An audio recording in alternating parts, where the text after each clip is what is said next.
Hospital Porters, Pride and Dignity, Stop the New World Order. Welcome to Hapanwo TV and welcome to this, an interview with Dr Nick Kollerstrom about the situation in Ukraine. I've called it Breaking the Silence because there has been a silence, I think, over this whole issue, or rather an abundance of noise which is false and confusing. So therefore Nick and I hope to maybe put a stop to that now with this information, and I think it's urgent now. It's very, very urgent. I was going to do this interview maybe next week or so, but I said to Nick, we need to get on with this. So here we are. Here is Dr Nick Kollerstrom. Hospital Porters, Pride and Dignity, Stop the New World Order. Welcome to Hapanwo TV and to Hapanwo Radio, because this is going to be on both.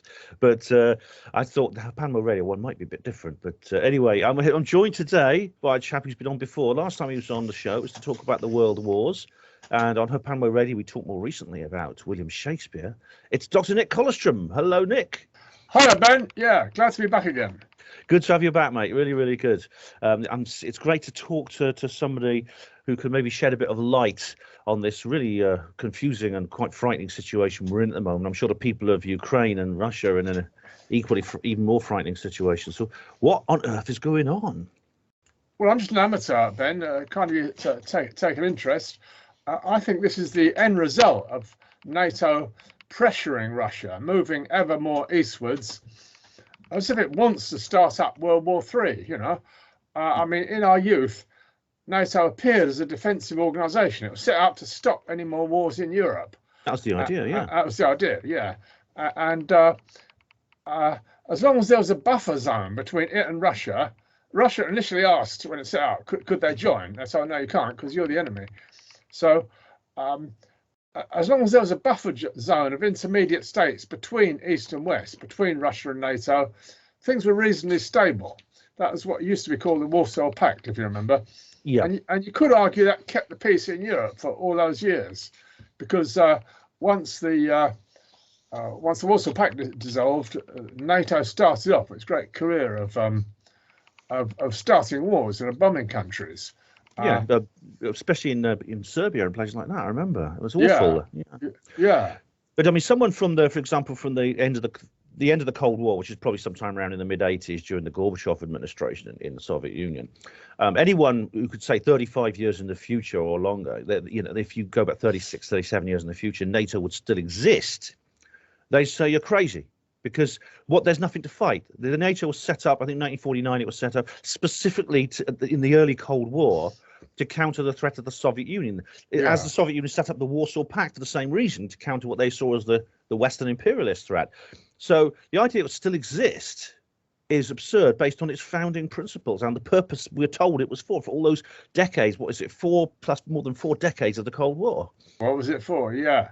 Well, it looks almost inevitable that it's going to start off at some sort of world war in Europe. It's just its momentum moving eastwards and saying anyone can join it, about 30 countries now, and any of those little countries can almost start a war because NATO has pledged to come in and support any of its members that gets involved in a war. This is the extremely unstable condition. Anyway, that's the sort of general background to this crisis. And then in 2014, there was this coup, American inspired, in Kiev. And I mean, Ukraine wasn't doing very well, but it was surviving as an intermediate country between East and West, which I think is its proper destiny, what it should be doing. And that coup got the far right in power, got outright neo-Nazi groups in power, and the more moderates were pushed out. This is an American-inspired coup, and that led to the catastrophe that we're now in, right? Yeah, I remember Viktor Yanukovych, the original president, he's an ally of Putin, and he didn't want Ukraine getting involved in the European Union and NATO, even though the EU were laying the lobster pot wide open for them to walk into. This was just when we in Britain were fighting to leave this federation. They were, a lot of people in Ukraine were demonstrating pro-EU. They wanted to be pro-EU. And on the subject of NATO, as you explained, during almost the entire Cold War, NATO never moved. It's the Iron Curtain which Winston Churchill called in 1946, really stayed for all the 40 plus years of the Cold War. And NATO never really moved beyond West Germany, those countries along, and Austria, Italy, that area. Well, Austria was actually sort of in the middle for a while. But then after the fall of the Soviet Union, the Warsaw Pact collapsed. A lot of those Warsaw Pact countries, you can see how it did expand eastwards. A lot of those Warsaw Pact countries joined NATO, including former Soviet states, such as the Baltic republics and that area. So now, and also Bulgaria, that area, that's all former Warsaw Pact. Yeah, and I can see Putin has described it as a knife to his throat, and this is his story's not been told, Nick. It's been awful. No. The mainstream media won't cover it, and they won't even they're trying to stop us watching Russian media. Yeah, they are. It's amazing, isn't it? I mean, all those little countries you point out, they didn't make themselves more safe by joining NATO. They just made themselves target for missiles. There needs to be some neutral. If anything like NATO wants to exist in Europe, there needs to be a neutral buffer states in between that and Russia. As you said, we'd all prefer it if NATO could have broken up, but it's the momentum of its militarism. Let's put it that way. And it's very much under US control now. It can bomb all sorts of countries like Afghanistan without any shred of justification. Anyway, let's just come back to the catastrophe that happened in 2014, because this is what happened that led both Crimea to break away, and then the eastern little countries, Belarus and Luhansk, that's what they're called, to declare themselves independent people's republics. Now, why did that happen? Well, they didn't accept this totally illegitimate coup, and Crimea then had a vote, and over 80% of its inhabitants voted to rejoin Russia, which it had always been part of before it was given to the Ukraine. Yeah, the actual sovereignty of Ukraine. I had a debate with Bowler Hat Man, who's this kind of like he's a very sort of left-wing globalist type of person, and he said, "Oh, it's Ukraine. Crimea is part of Ukraine." It was actually annexed by Russia from the Turks in 1793. Oh, right. During the Soviet era, it was always what happened was in 1954 it was rubber stamped into the Ukrainian SSR, the Soviet Socialist Republic, from the Russian one, which in those days meant nothing. It was nothing more than a shifting of county boundaries because the USSR dominated everything. Exactly. Yeah. So, but it's right. The Crimea has a mixed ethnicity. There's Crimean Tatars, there's Ukrainians, there's Russians, but the majority are Russians. Yeah, but the point is that Russia didn't invade or take over Crimea, as NATO types endlessly reiterate. Crimea didn't want. The eastern Ukraine was being shelled. This is the dreadful thing. The shelling started from Kiev, from the main government, and Crimea didn't want. Obviously, was thoroughly alarmed by this neo-Nazi activity, and it had the vote, and then it had some sort of prime minister who asked the Russian parliament if they could join the Russian Federation. And the Russian parliament ratified that. It wasn't Putin's decision at all. Everyone makes as if it's this one individual, Putin, as if he's got some mad lust for power. What Russia always wanted was for Ukraine to be a neutral intermediate state, a buffer state between East and West. And that was broken up. And the immediate consequence was that Crimea wanted to rejoin Russia. And Putin, he's the president, Vladimir Putin, but since the re-establishment of the Duma, he does have to get these things ratified by Parliament, and they were. What's more, the inhabitants of Donetsk and Luhansk, who are mostly Russian, they established these breakaway states. They made a unilateral declaration of independence. This was accepted. So the Russia now recognises those as legitimate states. Well, hang on. Let's just go back before that jump. It's a very important procedure. Is a small little bit of a country allowed to break away, to succeed, and declare its independence? Normally, that's not allowed within a nation.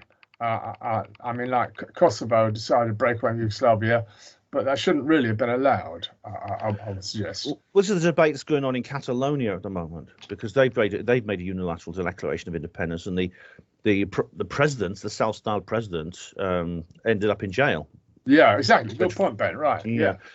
So if we come back to these countries, what then happened in that same year, Putin set out the Minsk Agreement, and that was the basis, that was the roadmap to peace, that they would stay as one country, but those two mini republics would have some degree of independence, okay? And that was to protect this persecuted little Russian Slav, let's call them Slavs, Slav minority.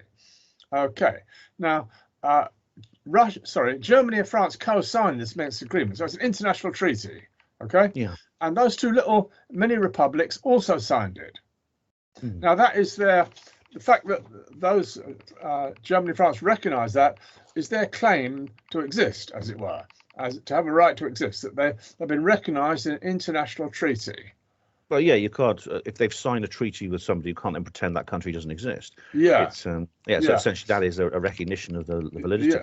It's important this is not reported on, but there's the war that's being all over the media today is just an escalation of war that's been going on since 2014. Yeah, and there's an enormous amount of suffering has resulted on this. Not least a plane being shot down by accident, or apparently by accident as well. An airliner, Malaysia, MH17. Yeah. Yeah. If it was an accident. If it was an accident, yeah. But the people of Donetsk and Luhansk, they've had to put up with shelling. Yeah, as well. When you call it a war, it was more a process of ethnic cleansing. And genocide. They didn't really have the means to respond or protect themselves against being continually shelled. And as you pointed out, this is amazingly unreported in the Western media, that a deliberate intentional genocide is going on by a lot of neo-Nazi troops called the Azov Battalion, and this has got a much worse recently. Recently, America gave $3 billion of aid to Ukraine, lethal aid, right? Lethal aid, can you believe it? Yeah. And so the shelling, they've got much worse weapons now. So for 8 years, Kiev, the main government, cut off all supplies to those little people's republics. No electricity, no gas, no water, and no money, no social security, no pensions. And the only thing they were giving them was the shelling. So that is de facto acknowledging that they are not part of Ukraine, that treating them as separate, isn't it? Yeah. So if you're waging a war against a region of your own population, a population incidentally that were given citizenship to Russia as well, so they have dual citizenship now. Yeah, that's a way of saying you don't want them anymore. What's more, as you just explained, a lot of fuss was made over the fact that Russia was supporting these people in these Russians, these ethnic Russians. Yeah. Ukraine was, as you said, it received a massive amount of foreign aid and armaments from NATO. I mean, even though Ukraine's not formally a member of NATO, this is what Putin wants to stop. They are essentially a very, very close fellow traveller. Exactly. And right now they're full up with weapons. All kinds of weapons have been sent there now. Yeah, and that totally validates what Putin was saying about it being almost a part of NATO, and therefore, I said, a knife to the throat of Russia by having. It's going to have likely to have NATO missiles in it quite soon. Okay. Now, I'd just like to quote what Putin said about this genocide going on. I mean, I've noticed. I watch Russia Today, and they interview people on it. You can see all the shelled out houses, all the bombed schools and churches. How hardly anybody's left there except people who can't afford to leave. You know, old people nervous about the unexploded shells in their back garden. So you see the terrible ruin of these that's being wrought in the East Ukraine. And I don't hear about that at all in the Western media. No. All we hear is, this is being portrayed as the poor innocent Ukraine just wants to be left alone, and Russia, this nasty bully, is like spoiling that. And it's incredibly racist, isn't it? Yeah, the Slavs are a different race. They're not quite us Caucasian Is that right? So they're a slightly different race. They speak a Balto-Slavic language. I don't know their genetic. I know racially that Ukrainians and Russians are pretty much the same, and a lot of them have relatives in Russia, which is why, and vice versa, which is why this is such an awful thing for that region, for those people. Right. And it wouldn't be happening, as you said. It's essentially foreign interference that is doing this. The Ukrainian people don't want this. Zelensky, the president of Ukraine, he is one of these. He's one of these placemen being run by essentially a bunch of gangsters. I mean, you all know about Hunter Biden's laptop and the Burisma oil company. It's Ukraine is the Havana of the East, and it needs cleaning up. It's cleaning up, yeah. Well, I just read what Putin, from a speech of Putin, he says about the people in Donbass. It is their aspirations, the feelings and pain of these people that were the main motivating force behind our decision to recognise the independence of the Donbass People's Republics. So that was what drew them in. And he said, another speech said, listen, people in the Donbass are not stray dogs. Between 13,000 and 14,000 people have been killed over the years. More than 500 children have been killed or crippled. And what's especially intolerable is the so-called civilized West preferred not to notice it during those 8 years. Yeah. That is the prime purpose of what Russia has done now. And my understanding is it hasn't yet stopped. Even after the Russian invasion, there still are shelling of schools and going on. So they haven't yet succeeded in stopping it. My understanding is that is the main purpose of this. And let's just point out, as regards this not being quite an invasion, Russia recognized the independence of these republics, and then immediately, just around 22, immediately they invited Russia forces to come in. I would if I was in that situation, I would. So the point is they were invited in by a independent people's republics, which isn't quite the same as invasion. No, what surprised me, because I thought that all Putin would do would deploy into those regions. Instead, now he's going for regime change altogether and get rid of Zelensky, probably reinstall Yanukovych, who's currently in political exile in Russia. It does look like he's going for regime change. Yeah, well, that's what seems rather terrifying gamble, and that is what has led practically all the world, to oppose what he's doing. Initially, it seemed to me that this was a great mistake, that he should have just stayed around those areas in the east and made it clear that he didn't have, he said he wanted to denazify the country and so on. If he just stuck with his very limited aim of stopping the shelling of Donbass, if he just said Russian troops will leave anytime the shelling stops and these people are left in peace, if he just said something like that, then all the world, I think much of the world would have supported him, right? Well, they would. I think they wouldn't have reacted. I don't think they would have liked it, because I mean they hate anything he does, but they would have. I don't think there would have been this reaction against him. The entire world being united to such an extent of, it's really quite astonishing to see the levels of hysterical Russophobia, as he calls it. I mean, even during the Red Scare, there was never, with the Soviet Union being seen so horrible, no one was taking vodka off the shelves of supermarkets and renaming Chicken Kiev's Chicken Kiev. I never heard of that before. That's incredible. No, it is very intense, isn't it? And the media can simply portray this as a war of aggression, can't they? Which is what they're doing. Oh, the big bad Russia is invading poor little, this poor little country, and so the worst case scenario is that Putin gets defeated, if it does happen, and the shelling still continues. That might be the danger. I mean, I'm sure that he's got some strategic objective, and in a way, we don't quite know what it is, do we? I'm not sure. I mean, he's obviously this is a very, very brazen action on his part. Something that I didn't predict. I never thought it'd go this far. What everyone's afraid of, which I understand, that is that somehow this will end up escalating into going beyond the borders when there's a direct intervention by NATO, which would result in a direct confrontation with Russia. And this is something that really, it can't happen, because ever since the end of World War II, and we saw what happened to Hiroshima and Nagasaki, because World War II went nuclear at the end, And I think that was the moment everyone realised that we could never have a war like that again, Yeah. because it would destroy the world. Yeah. And Russia's the most heavily armed nuclear nation on Earth.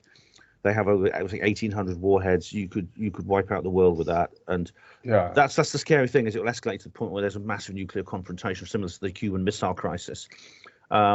That's the worst. That's what a lot of people are scared of, and I can understand. I'm scared of that. I hope it won't go that far. That's why the basic principle. If you've got nukes, you don't have them targeting each other nearby. If you've got a strategic balance like America and Russia, there's a distance between them, so you've got some time to respond, haven't you? When you see they're coming. That's MAD, mutual assured destruction. Yeah. And that is a kind of stability to that that isn't so if you've just got nukes in Poland or something facing Moscow. There's only about 6 minutes. 6 minutes you've got before it hits, so that is a totally unstable situation. Obviously, like if there's any kind of nuclear exchange, there will be a retaliatory strike from the other side. It's inevitable that would happen. I mean, they have nuclear. Some of the bombs are on submarines. Yeah. So whatever happens, there'll always be they're some way under the sea hiding there secretly. There'll always be some weapons that can fire back no matter what you do. Yeah. Perhaps we could come on to the expiry of the INF Treaty, which for the last 30 years, you notice we've had no real fear of nuclear war in Europe. Okay, everyone could forget about nukes, although they were still there. And why was that? Why did it? If you remember, in the 1980s there was a terrible fear, and I think the majority of the population thought nuclear war was going to happen, and that all faded away, didn't it? Okay. There was negotiations between the two sides, especially when Gorbachev got in. That's what led to the end of the Cold War. Yeah. They managed to get this INF Treaty, which meant that all the intermediate range nuclear weapons, like all the horrible cruise missiles in Europe, they were all removed. We did not have nuclear weapons in Europe pointing at each other. And that was a terrific achievement of arms negotiators. Nowadays, we don't really hardly have diplomats. We just have people who make insults against Russia, threats and insults against Russia. So what's happening now? I think American nukes and missiles are being placed in Germany now that will be facing Russia. That means Russia will be forced to have weapons then facing Germany. And so gradually because the INF Treaty expired in 2019, okay? Yeah. And you notice that Russia is the only country that seems to be bothered about this. Putin and Lavrov were very much regretting this expiry and doing what they could. Can we please renew it in some way? And basically, Europe, I don't think they're interested in. Doesn't seem to be anyone interested in arms control treaties these days.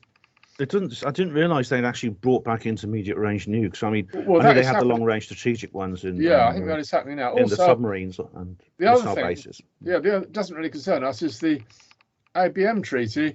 That very much stabilised the balance between Russia and America. You see, that anti-ballistic missiles were not allowed, and gave a kind of security to the whole thing, and that too has expired. Star Wars, I remember Star Wars. Yeah, all that. So the nuclear balances are becoming unstable now because basically NATO and America don't seem to want to negotiate these treaties. So that's just another aspect of the problem, whereby Putin doesn't want NATO on its doorstep. You know? I can understand how he feels. I mean, as we've talked about before many times, there has already been a kind of war against Russia. There's been an economic war going on. Yeah. There's been an information war going on. This is why in the media, even long before this all kicked off in Ukraine, Russians were being portrayed as dangerous pilots and computer hackers and poisoners and anti-gay and all this sort of thing. There was a lot of fraud, major fraud, including we talked about the poisoning scandals of the Skripals and Alexei Navalny. Right. Yeah. And this awful situation with the Nord Stream 2 pipeline, which is definitely it's an attempt to throttle Russia's exports. This is a trade embargo. Yeah. Also destroy the prosperity of Europe. Europe badly needs that. I mean, it's incredible timing. Let's just consider, Ben, the timing of this whole crisis. Nord Stream 2 had been totally finished, the world's longest gas pipeline, and it just had to be switched on, okay? Yeah. And the other thing that was happening was the whole narrative was fizzling out, okay? This year, there's been no excess mortality at all. It's quite clear there is no. And I think that would have reacted against the government very badly if we hadn't had this new crisis. I think people would start getting very angry. Why we had all these jabs and where all the masks, and it didn't really exist, did it? You know. Mm. So I think, in that point of view, this war was kind of necessary and timed. I feel it's very well timed. I mean, did you notice how through December and January we were constantly being told that Russia was going to invade Ukraine? Yeah, it's going to happen next Wednesday. Oh no, it's going Yeah. to happen on Thursday. Every single headline's like that could happen any time now. And I thought, this I didn't think would happen, but yeah, I mean, I remember that. Yeah. And not only you didn't think it would happen, the people on RT didn't think it was going to happen. Lavrov clearly didn't think it was going to happen. They said, look, we just don't invade other countries. You know, we just don't do that. So how did the empire know that Russia was going to invade? Okay. And my answer is that look what they did to make the invasion happen. There was a massive increase in the military, the Azov battalion and so on, in the eastern part of Ukraine, in the Donbass region? That's what it's called, which is right on the border of these people's republics, and they were more or less planning to invade, and God knows what they were going to do. And also the missile strikes were getting worse. I mean, it's nearly every other day there'd be this thud of missiles that you'd hear it. Even if it didn't strike your house, you'd hear it all the time. And what the people had been doing in Belarus, the women and children had been fleeing to Russia, and the men were staying behind to fight. Okay. That's right. There's this is what that was a sign that something was going to happen, because Exactly, Russia, thousands of refugees. We hear about refugees from Western Ukraine, but from Eastern Ukraine, thousands of refugees headed for Russia. Long before this kicked off from Eastern Ukraine. Well, that was like the beginning of February it was happening. Yeah. And that was what obliged Russia to invade. Okay. There's actually a lot of similarities with the Second World War being kicked off, the way Poland treated Germany, but perhaps not, didn't go into that. That Russia had to do something because of this crisis, which amazingly was not being reported in the Western media.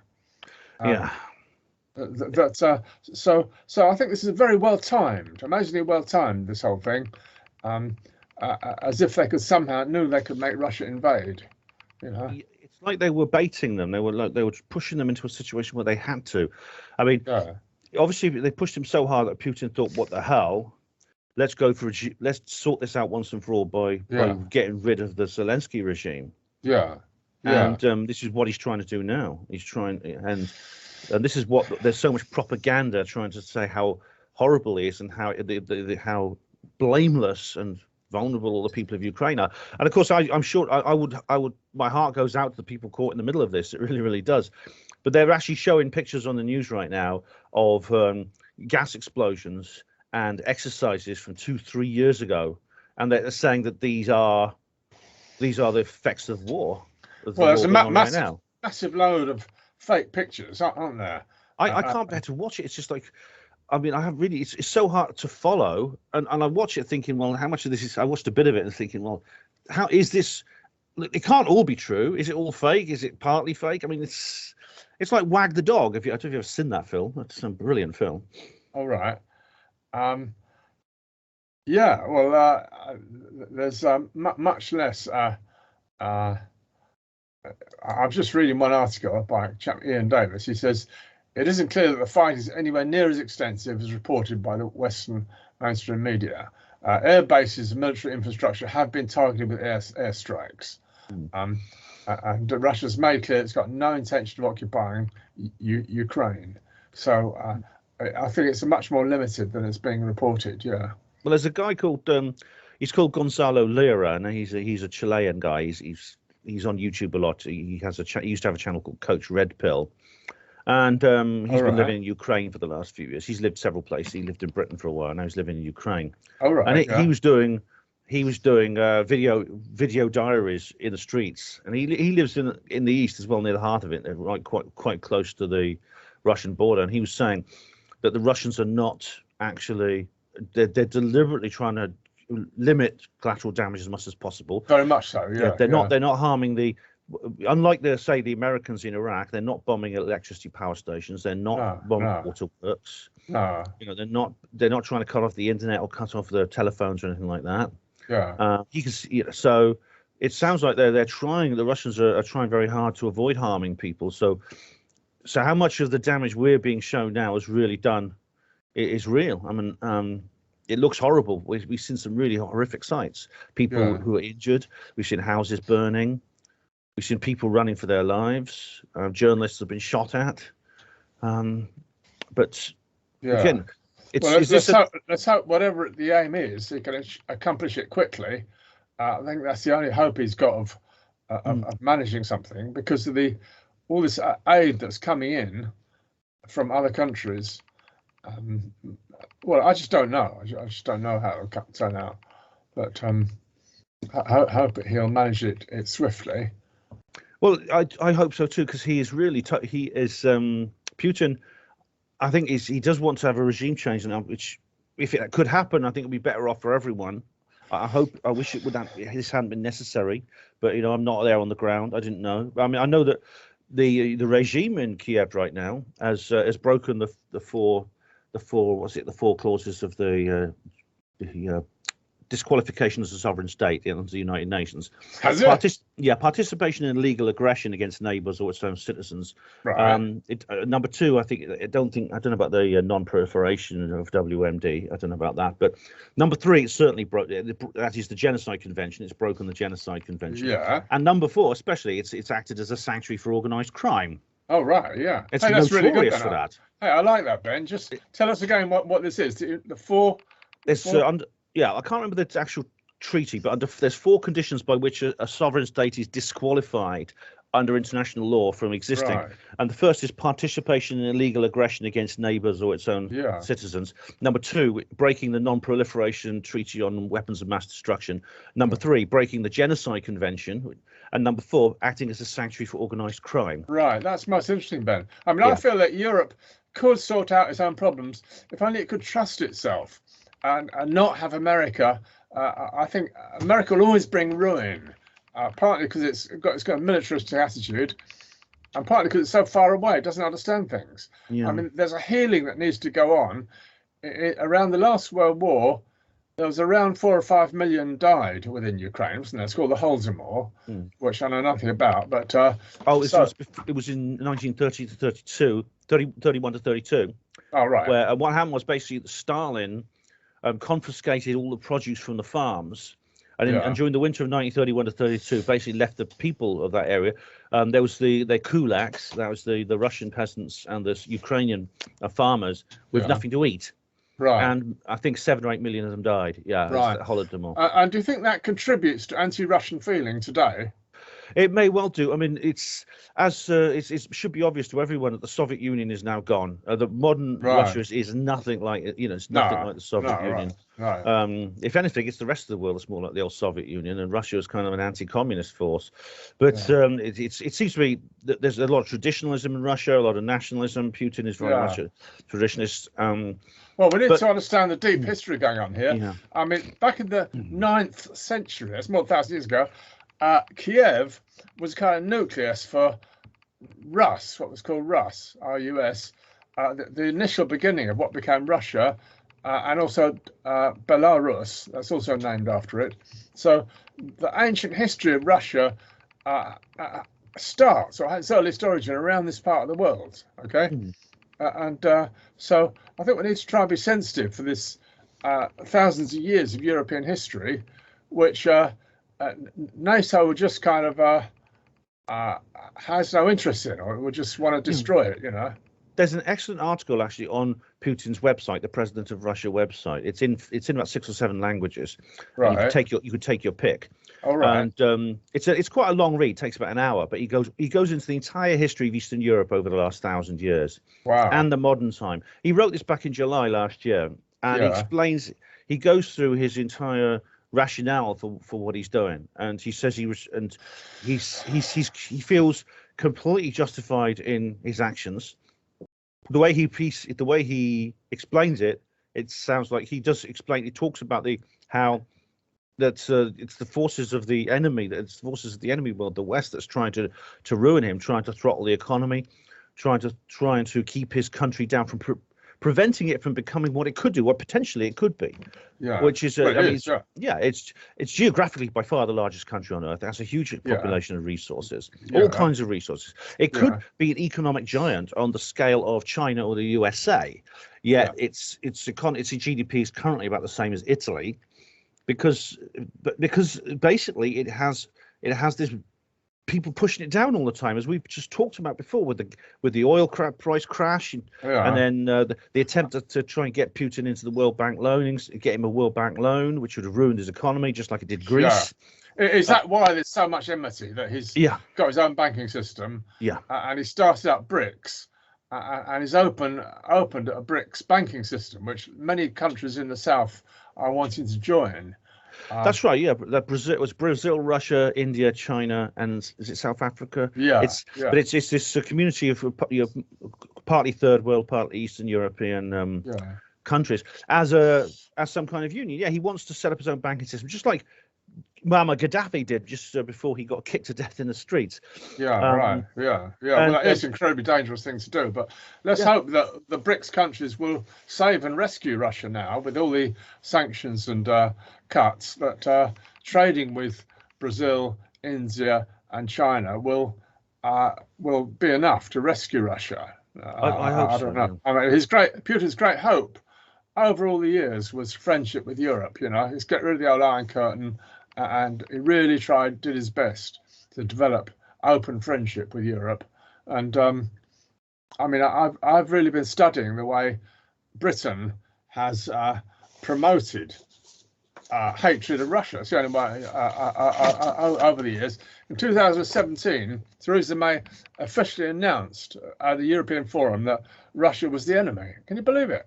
And it announced that there was £100 million going to be spent on a kind of anti-Russian propaganda. In other words, going to East European countries, setting up radio stations and stuff that would be against the Russian government.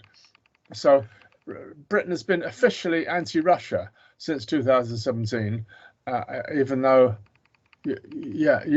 and that's connected with various things we've discussed, like the Skripal thing, the MH17 shoot down, the Navalny episode. These are very much fake accusations against Russia. Yeah, we've as we discussed before, we had all these poisonings that happened, which is, as you know, were not what they appeared to be. No. We had this guy Alexei Navalny supposedly poisoned by the Russians. Well, he's fit as a fiddle now. I think he's out of jail. I mean, I know he was supposedly prosecuted for treason, although he only got 2 years in the gulag, whatever they are. And hang on. Did you say he was out of jail? I think he only got about 2 years, I think. Yeah, he did. Yeah. When I say gulag, I imagine these institutions have improved slightly since the days of Alexander Solzhenitsyn. He probably got nice food and everything. Yeah. And now, so what was his actual charge? I mean, apparently Putin wanted him dead or locked up for life or something. That's the propaganda we were sold. Putin wanted him out. Did he? Yeah, but he wouldn't have. Yeah, but apparently he's out of jail now. They didn't charge all that treason and total calumny against vilifying Putin. They did not prosecute him that at all. They only prosecuted him because of fraudulent business enterprises he'd been involved in. And that's what he got 2 years for. Exactly. It's not treason. What's more, as we explained, there's no evidence that the FSB actually carried out this poison attack on him at all. Just like there's these two guys in Salisbury. They were supposedly they dug up 2 Russian blokes in Salisbury and said they're FSB agents. And now they're killed off the Skripals. The Skripals are dead now. Well, so two Russian citizens bumped off. Yeah, but it sounds to me like they just found these guys are just, you know, Russian in the wrong place at the wrong time, to paraphrase the Pogue song. But there's no evidence they're FSB agents. There's just lots of sinister pictures of them on CCTV and walking. I agree. I totally agree. Yeah, I totally agree. We thought it's more likely the Novichok that was poisoned those guys actually came from. I think Yulia's still alive, isn't she? Is Yulia Skripal still alive? I know the dad. Well, there was a close relative, the mother or something in Russia died, and they didn't hear from either Skripal. Yeah, right. And the Russian relatives reckon that if they were still alive, they would have had some expression of, you know, joining the family at that time. So there's a fear that they're both bumped off, you know. Which is strange because there's no evidence Putin had no motive to attack the Skripals, none at all. In fact, they were wandering around completely free, you know, going to visiting pubs and going around town, living a normal life as Russian expats. Yeah. If they were real dissidents, they'd have had to stay in safe houses. They'd have had to carry weapons. They'd have had to have an armed guard wherever they went. Rather like Oleg Gordievsky, who's still in hiding right now for some reason. I don't know why. He actually defected from the Soviet Union in the 80s. It's a very exciting story, actually. Oh, really? Did you ever look into the old Litvinenko story? Oh, only that this guy, he was poisoned apparently, and he had his food poisoned. Well, that's the precursor of the Skripal one, right? When the Skripal thing happened, everyone immediately started talking about Litvinenko, and that was the reason why they accused Russia, because they thought it happened before. And Litvinenko is they say it was polonium that killed him. It's a very bizarre story. And again, it was very, very conjectural surmise that linked it to some Russian agents who, so these highly conjectural British stories are used to poison the atmosphere of good relations with Russia. That's what's happened. Same with all the hacking stories, computer hacking. It's computer hacking, hacking the elections, hacking Brexit, hacking all these other things. If something happens, I wouldn't be surprised if something happens like our electricity fails or something else happens, and it'll be blamed on Russian hackers or nuclear. There's actually a story I've just seen literally about some problems with a nuclear plant somewhere, I think in Wiltshire. Right. I bet that's going to be blamed on the Russians. Oh yeah, right. I bet it's like everything goes wrong now. It's going to be blamed on the Russians. If Wimbledon's rained off, it's Putin's fault. Yeah. By the way, you know they took off Russia Today off the television. Yes, I've been watching it through a VPN online. Oh, have you? So have I been. I've done the same thing. It's the only way you can now. It's banned on YouTube. Let's just recommend this to everyone. Get a VPN, something, and install it, and then you click on it. And you choose Russia. There's various countries. I don't understand how this all things, but you choose Russia, and then you'll see the little sign for RT appear on your screen. And as Ben says, you can then watch it, which is quite amazing. You watch it online, yeah. It's awful. I mean, they banned it from TV. It's off YouTube. I mean, the channel just is not available in your country. But they obviously don't want us to hear the other side of the story. They want us only to receive the Western rhetoric that's we've been putting out against Russia. Well, 100% anti-Russian. Yeah, well, I find that VT has a degree of honesty and integrity. The characters on it. Yeah. I mean, they won't say stuff directly against Russia. Sometimes they should do, but by the same token, they won't expose, for example, 9/11 or British fabricated terror. They don't go there. Go there. Yeah. Sadly, they don't go there. But RT, I think you've been on RT. I think I saw you on there once. On RT. No, that was Press TV. Oh, Press TV, right? Yeah. Yeah. But RT, RT is really, I've really liked their stuff. I've always liked it. They generally talk about. They won't go as far as unfortunately talking about 9/11, but they talk about UFOs. They talk about They're willing to expose things that the Western media won't talk about, such as international collusion against their country. And it's simply the other side of the story. I mean, if we're adults, we should be allowed to hear both sides of the story. If the official story about Ukraine, which the BBC and ITV are pouring down our throats, is true, they shouldn't be afraid of us hearing the other side. They should be welcome that. Absolutely, Ben. Yeah, you're right. Yeah, you can watch it online. I mean, I use the Tor browser. That's a good VPN. It's very simple. It's very simple to use. You can install it in takes about 2 minutes to install, and you can just watch anything anywhere in the world. And is that what's called a VPN? That's all about. Yeah, a virtual private network. Yeah, it goes. There's many. There's hundreds of different types you can use. This is the one I use. It takes 2 minutes to install, and you could just watch anything anywhere in the world. It goes around, gets around all the national filters. So so do check that out. But I'm appalled they've banned RT. I mean, they've got some great shows on there. They had John Pilger's on there all the time. Yeah, he's really good. Yeah, he's a great guy. Yeah, they interviewed Julian Assange when he was at the embassy. Yeah, right. Yeah, regularly interviewed. No one else did. No one else used to interview him, and the other dissidents as well, such as the guy who's an ex. Yeah, well, I saw Ratansi yesterday. He managed to interview this John Bolton, this far-right American politician. This old neocon, yeah. Neocon. He used to be the U.S. ambassador to the UN during the under W. Bush, yeah. Yeah, David Icke said he never saw a country he didn't want to bomb, But anyway, so you can't say they don't interview right-wing characters. Exactly. I mean, they're actually quite ecumenical, and they do. I think they're far more balanced than anything else. I mean, than any other station. I mean, the only thing that's half as good as RT is GB News. I quite like GB News. Oh, do you? GB News. I better have a look at that. GB News. They're pretty good, yeah. They've been covering this. They've been covering this quite well as well. I'm waiting for GB News to get banned next. Oh, right. Since we're not even allowed to drink vodka anymore, it's really. I've never known this. I've never known anything like it, Nick. I really haven't. No. Well, if I may, shall I read another little bit from Vlad? Yeah. I think his speeches are quite remarkable. Yeah, he's intelligent, very intelligent. Yeah. For the United States and its allies, it is a policy of containing Russia with obvious geopolitical dividends. For our country, it is a matter of life and death, a matter of our historical future as a nation. This is not an exaggeration. This is a fact. It is not only a very real threat to our interests, but to the very existence of our state and to its sovereignty. It is the red line which we have spoken about on numerous occasions. They have crossed it. Yeah. So if only people were just allowed to hear him. I mean, anyone can go to the President of Russia website and pick the language of your choice and read the article he wrote, which explains everything. And I respect this guy. I mean, he's in this world, in this strange kind of society we have now, this sort of clown world where we don't have leaders anymore. We just have representatives of the global community. Russia has an actual leader. Russia has a man who actually puts his nation, the interest of his nation and his people first, and asserts those against the will of the global community if necessary.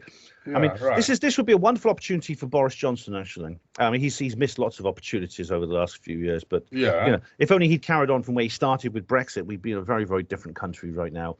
We're in a position. We're outside the EU now. We could leave the EU military command and become a key part in independent military, and actually make a stand in support of Putin and against this globalist takeover of Eastern Europe.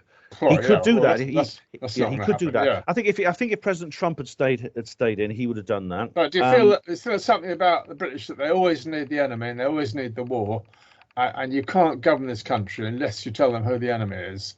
And Russia being big can easily be characterized in this way.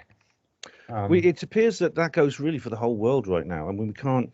It's almost like there has to be some kind of crisis going on all the time.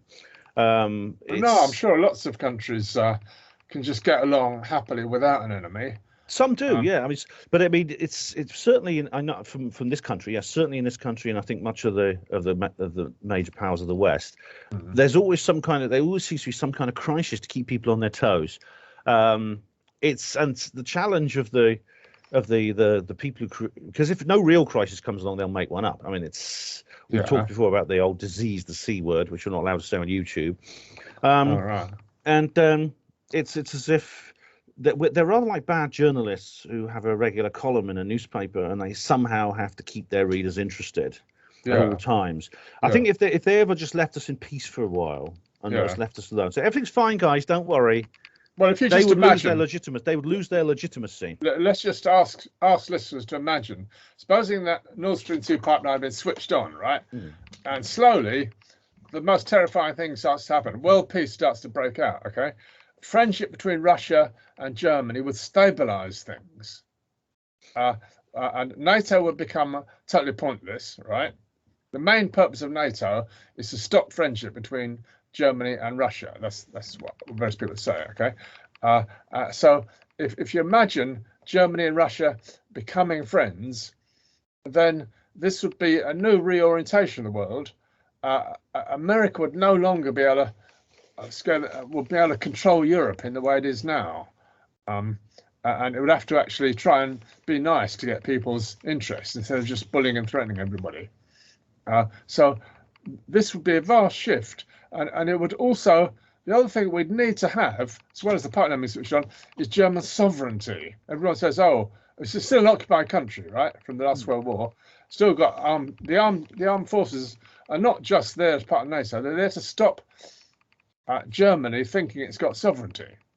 Yeah, Germany has been occupied ever since it was West Germany, and it's been a client state of the globalists. Yeah, of the globalists. Yeah. So the best thing we can imagine happening, if that pipeline had been switched on, or could be switched on, the world's longest pipeline, which Germany asked for. Let's point out, Germany asked for it, and Russia and Germany collaborated to build it, and then not using it. That's just so mad, you know.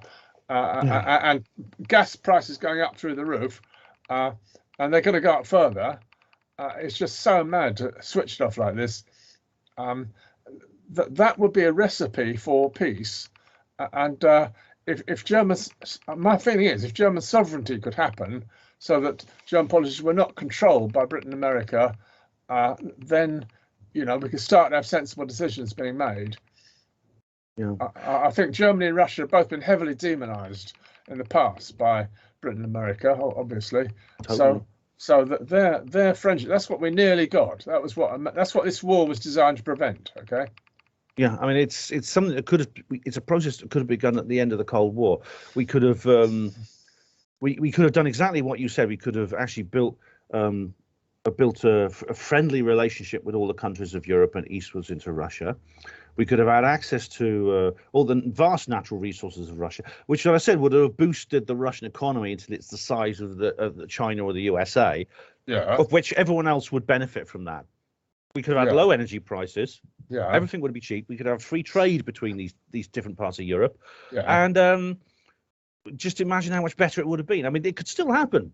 Oh, right. We could have that. It could happen tomorrow, but if we just find a way to expose this horrible conspiracy. That's all we have to do. And that's what we're doing on this show. That's the purpose of this video. Right. Yeah. Glad you pointed that out, Ben. Yeah. Like the one you did with Jim Fetz. I saw the one. We've got to say no to the warmongers. We don't need the enemy. We don't need the war. Exactly. Don't believe the hype. Don't believe the hype. It's easy because they prey on people's charitable instincts. You see little kids like crying in broken down among rubble and things like that. Yeah. And it appeals to our emotions. It appeals to our charitable instincts. They use our virtue against us. Yeah. But it seems very strange that if there's an institution like the EU Parliament supposed to resolve problems in Europe, it didn't lift a finger for resolving the problem in Ukraine. That kind of seems strange that they would allow the horror to go on, doesn't it? Well, it just shows you what the European Union really is. It's just a continental soup state that they eventually want to merge it into a world government. That's the plan. A dictatorial world government. Yeah, and especially Germany. I'm especially shocked that Germany co-signed the Minsk agreement. Germany's the most powerful nation in Europe, and then for 8 years it did not lift a finger to implement that.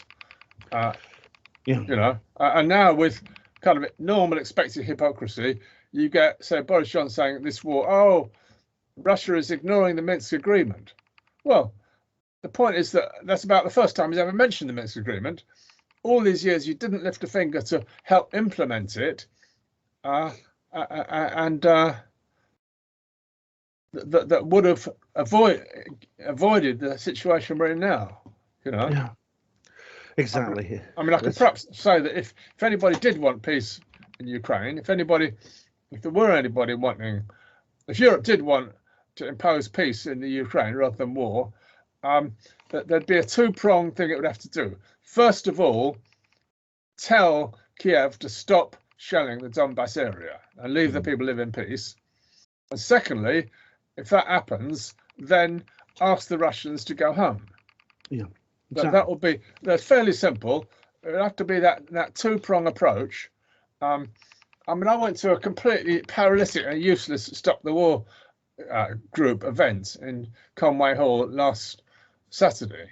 Okay, and was it? No, anyway, a few days ago, and all these, really sort of socialists, all feeling virtuous, and Lindsay German, the president, giving a rousing speech, and it was all the same thing. It's all just Russians have got to go home.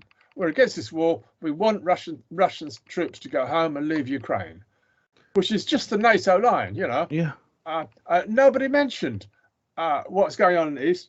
They did read out a passage from somebody, was it a Russian or somebody over there, which kind of alluded to the suffering of what was happening out there.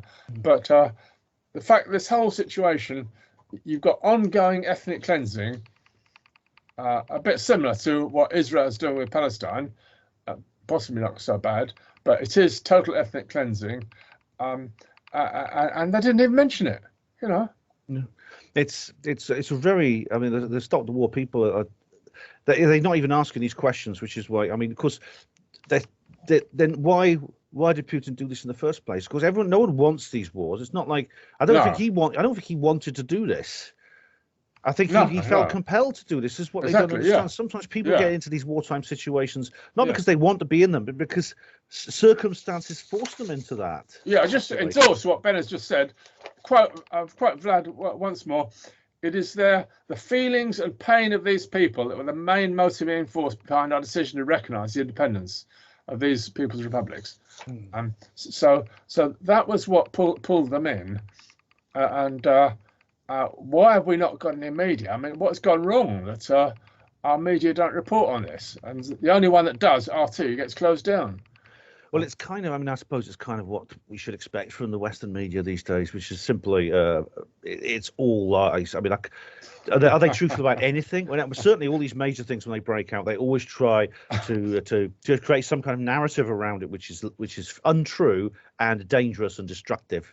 Every single time. Putin has referred to, isn't your phrase, the empire of lies? He's referred to the empire of lies. Do we agree with that? It's like the headline in the Sun. Oh, Mad Vlad. That's what they're calling him now. I mean, the Sun is particularly good at these very, very cheap, rather lowbrow. These very cheap, rather lowbrow kinds of bits of rhetoric. Oh, right. Mad Vlad he is now, and of course, it's important that people, I think, learn to recognise this deception when it appears and to see through it. Because when you learn how to, it's actually quite easy. When you realise when you realise that how these lies are spun, you can actually decipher them very quickly and very easily when you see them. Yeah. A lot of what I'm talking about when I talk about what's going on with the media portrayal of Ukraine is actually, it didn't take me long to work it out. Right. So that's why I ask anyone, if you're new to this information, there's a huge amount of resource there. Watch RT through a VPN and watch the video you did with Jim Fetzer the other day. That was very good. Oh, glad you like that. Yeah. That's really good. And all the others that watch Ola Damagold, he's very good too. And oh, right. Lots of what's the other guy's name? There's just loads of really, really good people. If you can find Coach Red Pill, I mean, I heard he disappeared. I mean, someone said he'd been arrested. I don't know. But, what do you say, Coach? It's Coach Red Pill. Coach. Yeah, Coach Red Pill. Yeah. His name's Gonzalo Lira, but he's a Chilean living in Ukraine. Yeah, I think it's so important if we can just try and imagine the world we want to live in that's got ministries of peace, and the ministry of peace are more do with empathy and reaching out to feel the pain or the aspirations of the other, and not just your own territorial demands and self-interest. We've got ministries of war set up all around the place that always wants more and armaments. And what the Russians try to say is that security has to be mutual. You don't get security just by buying arms. And we need to try and find some way of looking at the the plight of other people instead of trying to invade them, Yeah, we can live in a peaceful world. We can live in a world where we sort out our differences in a civilized manner. Most people want that. Most people understand that anything other than that just causes the most terrible destruction. We have talked many times, Nick, about how the wars, most of the wars that have occurred in the last century or more, have in some way been made to happen rather than have just happened spontaneously out of a political dispute. They have Right. essentially had to be engineered by a Yeah. third party, Yeah. and that's what we're seeing now. We're definitely seeing that now. Well, And so, we've been spending as much on military as the whole of Russia. What was mm, it, 50 or 60 billion a year? Um, and why is our little country surrounded by sea without any obvious enemies? Why do we need to spend as much as the whole of the vast country of Russia? it's You know, Why does the United States have? Why is the United States the biggest arms dealer in the world? Well, it's a nation that's geographically isolated like almost no other. It has a shining sea to the east and west, Canada and yeah, Mexico to the north and south. The USA could very easily be isolationist. Indeed, in the early 20th century, certainly after the Great War, the general public opinion within the USA, the American people was generally pacifist and isolationist. Yet that was ended with Pearl Harbor, which was very, very suspicious. The way that's the trick. Yeah, that was, in a sense, this was an engineered attack by Americans, essentially goading Japan into carrying out that attack and then making sure that the defenses weren't around. right. So again, that's an example of an engineered war. And this, you see, these things happen all the time. When you look at 9/11, look at the bombing in London, which you yourself researched in great detail. Right. Yeah. Yeah. But these things don't just happen on their own. They're made to happen. They're made to happen by criminals who are running the governments of this world, and they're collaborating together to try to create a new world order, which would be turn the entire world into a prison camp on the surface and a mass grave under the ground. Well, And we mustn't let them get away with it. We have to stop them. Oh, right. Yeah. Well, And that's what we're doing, I think. Well, let's hope so, Ben. Yeah. Okay. Well, perhaps we should come back in a month or two when we know what's going to happen, what's happened. Absolutely, Nick. In fact, I mean, I think the world will change. This event will change the world, partly by all these sanctions that will change the economic structure of things. absolutely. I mean, what I'd like to do, Nick, is because what we've recorded today is going to be uploaded onto YouTube today. Yet, I'm actually hoping to make this the basis of a radio show in maybe 2 weeks' time. And between now and within that 2 weeks, there'll probably be extra information that you and I would maybe need to add to it, if that's all right with you. Right. If you could maybe come back and maybe record a little bit of extra material, because there's no doubt going to be some more updates. This will probably be out of date in many ways by then. Well, we'll see, Ben. Yeah. Okay. But, so thanks very much, Nick. I appreciate you being on. Yeah. You take care of yourself, and we'll stay in touch. Let me know if you hear anything. Yeah. Okay, Ben. Bye for now, then. Bye-bye. All the best. So that was the very eloquent, very knowledgeable Dr. Nick Kollerstrom, a guy who has paid a very heavy price for his beliefs. In fact, he lost everything as a result of talking about the kinds of things we talk about here. I understand why people are scared. I really, really do. And I'm scared too. This whole situation seems to be set up to generate more and more fear among all the people, as well as its tactical objective over Russia. It's almost as if when the C word goes out the door, in comes this war. There's a meme going around, you may have seen, about the two doors, with one, the virus goes out, the missile comes in. And it is like they can't leave us in peace. These periods of chaos, they emerge and then they go away, and new ones come along and they go away, like the waves of a fever, to use the terminology of Adam Curtis. What can we do? All we can do is sort of sit there saying, oh dear. Nothing makes any sense, nothing seems to come together. No one knows why these things keep happening, let alone how we're supposed to stop them. I understand why most people just shrug their shoulders and wash their hands of the whole thing. That's the world we live in. It's the world that, unfortunately, is being built around us. by this conspiracy. It doesn't have to be that way, as Nick was explaining. We could have a very different kind of world. We could have a kind of world where people can get along, where people can live without fear, where people are not manipulated into fighting each other. We don't have to be in that situation. We could have a world where we do resolve conflict in a civilized manner. I think conflict is inevitable. Conflict is one of the natural dynamics of the universe, and it's always going to happen.